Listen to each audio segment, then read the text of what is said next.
Good morning, everybody. Welcome to a wet and rainy Aqueduct racetrack. I'm Dan Illman. 4 stakes races here at the Big A, including a Kentucky Derby qualifying prep to Gotham, but of course, action at Gulfstream Park with the Fountain of Youth and 7 other graded stakes races. We have Roberto Rodriguez down at Gulfstream Park. Roberto, the weather's a little bit nicer down there. Yeah, just a little bit, that's okay. It's 80 degrees, as you can see, it's sunny, dirt track is fast, turf is firm. So we're expecting a big car today here in South Florida.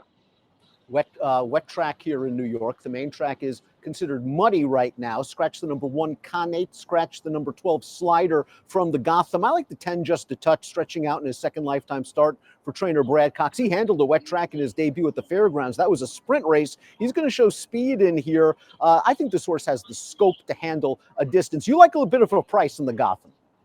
Yeah, I like deterministic. For one reason, that horse was working here in Payson Park.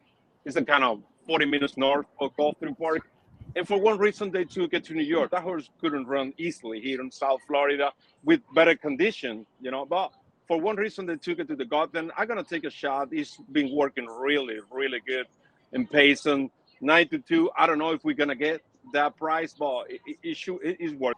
Let's talk a little bit more about the Fountain of Youth. Of course, there are some major scratches on display in the Fountain of Youth. Who do you like now that some of the main contenders are out? Yeah, I mean, Locke, for one reason, is the second time in a row. Remember, he was scratched from the same as Davis because of, fever. Now today, a scratch again. Actually, a few minutes ago, I spoke with Ramiro Restrepo, one of the co-owner of Victory Avenue. They say horse is fine. It's just the horse didn't eat well last night. He's the kind of 90%. And for this kind of races, they want a horse that has to be in 100%, to compete.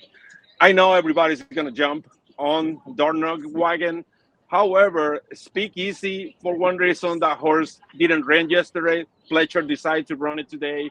It's the highest Bayer speed figure in the whole card today, with maiden special weight win with 100 Bayer. So I think it's the post position one.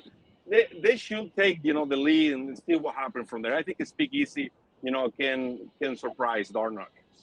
I'm with you. I think Speak Easy is going to show big speed in the Fountain of Youth, and with the short stretch at 1 mile and a 16th at Gulfstream, he might be able to hold off Darnock's late run. Should be a great afternoon of racing. Gulfstream Park and Aqueduct stakes races galore, and stay tuned to DRF.com for all the latest news and recaps.